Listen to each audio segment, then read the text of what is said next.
दोस्तों, आप सभी को गणेश चतुर्दशी की हार्दिक शुभकामनाएं। अगर कोई इंसान अपने जीवन में बहुत ज़्यादा मुस्कुरा रहा है, उसके चेहरे पे हमेशा मुस्कान बनी हुई है, तो इसका मतलब ये नहीं है कि उसकी ज़िंदगी में स्ट्रगल नहीं है, मेहनत नहीं है, संघर्ष नहीं है, दुख नहीं है। इसका ये मतलब है कि वो भगवान पर बहुत भरोसा करता है, गॉड पर बहुत भरोसा करता है। इसलिए भगवान पर भरोसा रखना चाहिए। आइए बात करते हैं भगवान श्री गणेश से 5 बातें सीखने का। वैसे तो उनसे बहुत सारी बातें हैं जो हमें सीखनी चाहिए। वैसे तो गणेश जी से हमें बहुत सारी बातें सीखना चाहिए, लेकिन अभी हम 5 ही बात सीखते हैं। लर्निंग नंबर 1, अगर आपने कोई काम शुरू किया है तो आप तब तक नहीं रुकिए जब तक आप उसको कंप्लीट नहीं कर लेते। जब तक कि आप अपनी मंजिल तक नहीं पहुंच जाते तब तक नहीं रुकिए।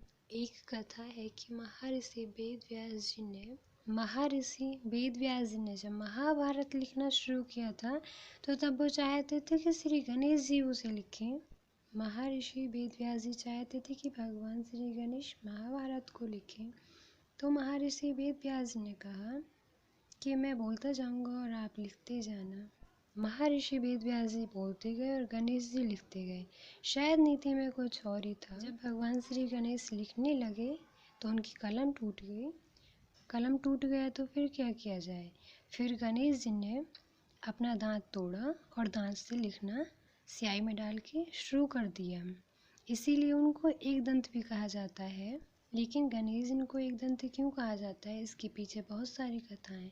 उन कथाओं में से एक कथा ये भी है। लेकिन जो ये कहानी है ये हमें सिखाती है, अगर ज़िंदगी में हमने कोई काम अपने हाथ में ले लिया है, वो काम शुरू कर दिया है, तब तक नहीं छोड़ना चाहिए बीच में जब तक वो कंप्लीट नहीं हो जाता है। चाहे उसमें कितनी भी मुश्किल आ जाए, लेकिन आप वो काम अधूरा नहीं छोड़ो, कंप्लीट करो। एक स्माइल के साथ आप उस काम को पूरा करो। ये बहुत पुरानी कथा है। भगवान शिव और माँ पार्वती जी ने अपने दोनों पुत्र कार्तिकेय और गणेश जी से ये कहा, आप दोनों के लिए एक प्रतियोगिता रखी गई है। आप पूरी पृथ्वी के चक्कर लगा के आइए। जो पहले आ जाएगा उसके लिए एक चमत्कारी फल है, वो उसको मिलेगा। फिर जब ये प्रतियोगिता शुरू हुई, महादेव और माँ पार्वती जी ने बोला कार्तिकेय और गणेश जी से कि पूरी पृथ्वी के चक्कर लगा के आने हैं, उसको ये फल मिलेगा। फिर गणेश जी ने सोचा कि मैं पूरी पृथ्वी का कैसे लगा के आ सकता हूँ। भाई कार्तिकेय तो लगा के आ सकते हैं क्योंकि उनका वाहन मोर है और मेरा वाहन मूषक है, उनकी सवा, तो मूषक के साथ मैं कैसे जा सकता हूँ। गणेश जी ने सोचा भैया तो 3 राउंड लगा के इजीली आ जाएंगे, लेकिन मेरे तो राउंड कंप्लीट ही नहीं होंगे। तब गणेश जी ने सोचा, अपने माता और पिता को, महादेव और माँ पार्वती जी को बिठाया और उनसे हाथ जोड़ के उनके राउंड लगाए 3 और बोले कि मेरी दुनिया तो तुम ही हो। इसलिए उन्होंने उन दोनों के राउंड लगाए। ये कहानी एक बात तो हमें ये सिखाती है कि अपनी लाइफ में अपने पेरेंट्स की हमेशा कदर करें, हमेशा रिस्पेक्ट करें, हमेशा इज्जत करें, हमेशा सम्मान करें।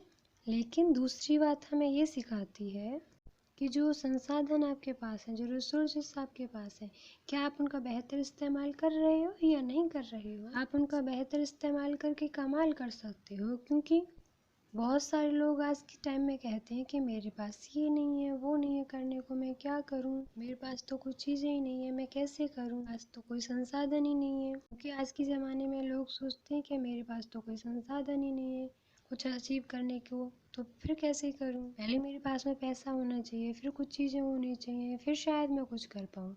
लेकिन ऐसा नहीं है। ये कहानी ये सिखाती है आपको कि आपके पास जितना भी है, जो भी है, उससे आप अपनी ज़िंदगी में शुरुआत कर सकते हैं।